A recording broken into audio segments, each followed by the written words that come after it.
On comprend aisément qu'en serrant ce bouton, on va comprimer le roulement et lui éviter ainsi de tourner trop vite. On a de l'autre côté du moulinet un autre capuchon. Lui n'intervient pas, ou indirectement je dirais, sur le freinage de la bobine. Par contre, il va permettre, en le dévissant, d'ajuster la position latérale de la bobine.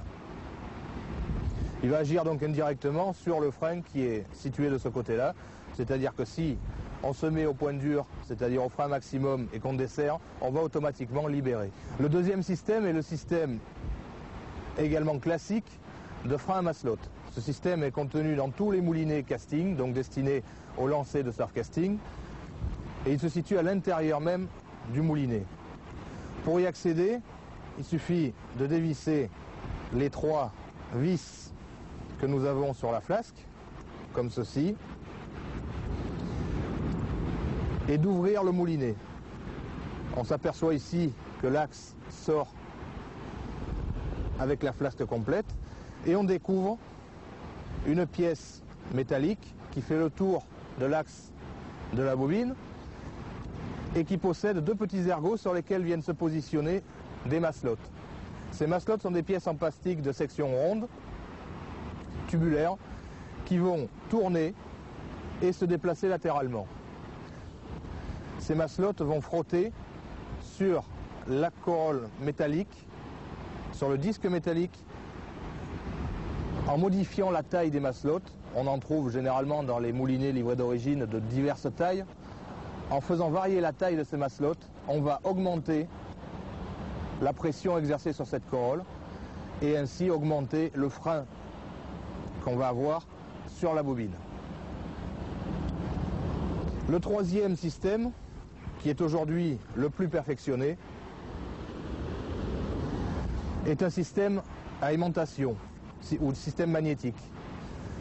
Il se compose d'une rondelle en plastique sur laquelle se positionnent 1, 2, 3, 4, voire 5 aimants qui vont aimanter le roulement qui est situé dans la bobine. On voit ici qu'en jouant sur la platine, on va avancer celle-ci ou la faire reculer de l'aimant. Il est conseillé avant de partir à la pêche, déjà en fonction des conditions que vous allez rencontrer ou en fonction de votre niveau, de placer à l'avance les masselottes dans votre moulinet. Ceci vous évitera en cours de pêche d'être obligé d'ouvrir le moulinet pour intervenir dessus. Personnellement, je conseille à tous les gens qui débutent de ne pas griller les étapes. Le problème, une perruque vient toujours d'un problème de réglage. Quoi qu'on dise, elle ne vient pas du moulinet, elle vient du réglage qu'on lui a appliqué. Denis Mourizard ne recule devant aucun sacrifice, démonstration de ce qu'il ne faut pas faire. Celle-là, tu la voulais, tu l'as eu.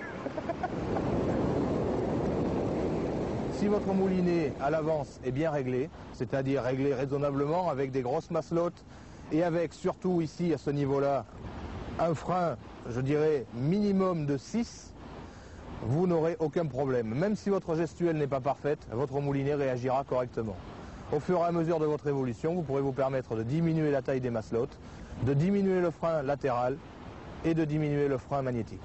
La dernière chose que nous pouvons voir, concerne en fait le positionnement, merci Michel, et la fixation du moulinet sur le talon de la canne.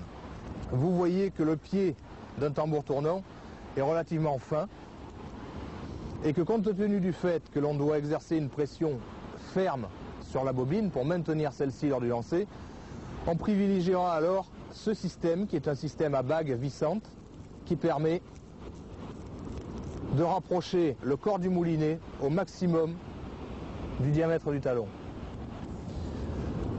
Le positionnement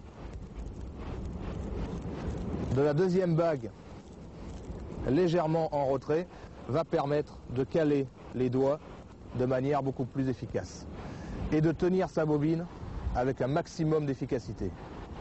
Il ne nous reste maintenant plus qu'à mettre tout ça en pratique. On vous parle de lancer, de matériel. On va donc maintenant ranger tout le matériel et se diriger sur la plage pour vous montrer tout ça.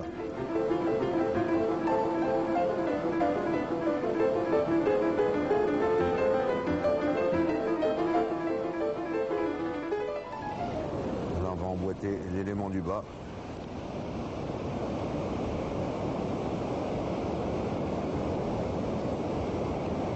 Déplier les anneaux.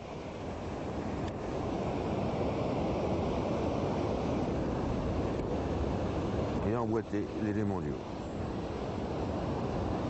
Il ne reste plus qu'à vérifier s'ils sont tous bien alignés.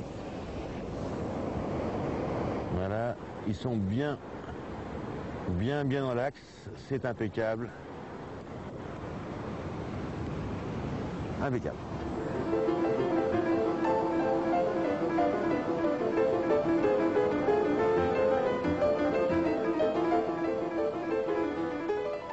Bien, donc avant de lancer, il faut faire un nœud, attacher l'agrafe après le fil. Bon, nous allons utiliser l'un des nœuds le plus simple, qui est le nœud universel. Donc il s'agit de passer le nylon à l'intérieur de l'agrafe, donc de le doubler. Puis dès ce moment, on le reprend entre le pouce et l'index de la main gauche. Ça vous fait une boucle.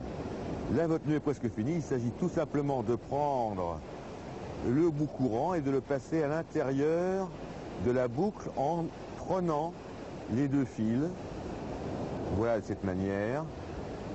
Et une quatrième fois, ça suffit car le diamètre de nylon est assez fort. Là, on fait un pré-serrage. Simplement, on tire en tenant les deux bouts. On le rabat un peu. Et dès ce moment, il faut un peu l'humidifier, tout simplement pour que ça glisse mieux et que ça n'abîme pas le nylon. Voilà la manière la plus simple. Et il ne reste plus qu'à tirer sur le bout dormant pour amener le nœud en butée d'agrafe.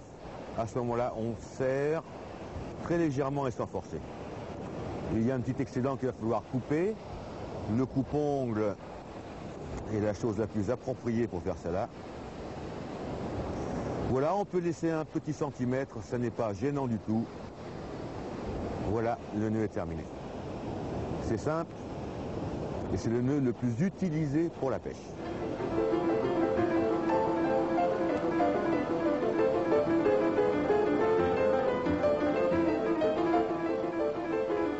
En tout premier lieu, il faut savoir que le lancer par-dessus la tête ou le lancer à la belge est un lancer très simple à réaliser. Malgré tout, dans la technique, même si elle est facile, même si on peut l'assimiler rapidement, il y a quand même des petits points importants qu'il ne faut pas négliger pour pouvoir tirer profit au maximum de sa canne. On sait d'emblée qu'on a une canne assez souple, donc la canne va réagir rapidement. Maintenant, pour la mettre en bloc et pour lui tirer le maximum de ses performances, il va falloir respecter certains points. À commencer par le positionnement en lui-même du lanceur. Vous remarquerez qu'au sol, j'ai tracé une ligne fuyante qui va symboliser la direction de mon objectif de lancer et je vais me positionner sur cette ligne. Au cours de mon lancer, que ce soit pour le lancer posé, que ce soit pour le lancer pendulaire ou pour celui que nous allons réaliser maintenant, nous aurons toujours ce que l'on appelle un transfert de poids. Qu'est-ce que ça veut dire? Le transfert de poids est en fait le passage du poids du corps de la jambe d'appui initiale, qui dans mon cas va être la jambe droite, vers la jambe de réception qui sera la jambe gauche. Ce transfert de poids va nous permettre de comprimer la canne, donc d'aller chercher la puissance maximale en bas de talon, afin de prendre le maximum de puissance au niveau du lancer. Ensuite, une fois que mon pied est positionné, je vais regarder la hauteur de ma bannière. Alors, la hauteur de ma bannière, elle doit être comprise entre la moitié de la canne et le tiers supérieur. Donc ici, je vois que je suis un petit peu trop long. Je vais donc donner un tour de manivelle supplémentaire pour la raccourcir. À partir de ce moment-là, une fois que mon fil est pris dans mon doigt, il ne me reste plus qu'à positionner ma canne. Alors le positionnement est relativement simple. Tout le lancer va s'effectuer sur un plan vertical. Il n'y aura aucune rotation du buste. Donc on va positionner la canne au-dessus de l'épaule droite ou de l'épaule gauche pour les gauchers. Le plomb en suspension juste sous la pointe de la canne. La position des bras étant très importante, vous allez mettre le bras gauche qui va enserrer le bas de la canne fermement, je précise, tendu devant vous. le bras droit légèrement fléchi et le moulinet orienté vers le haut. À partir de là, je suis prêt à lancer. Qu'est-ce que je vais faire?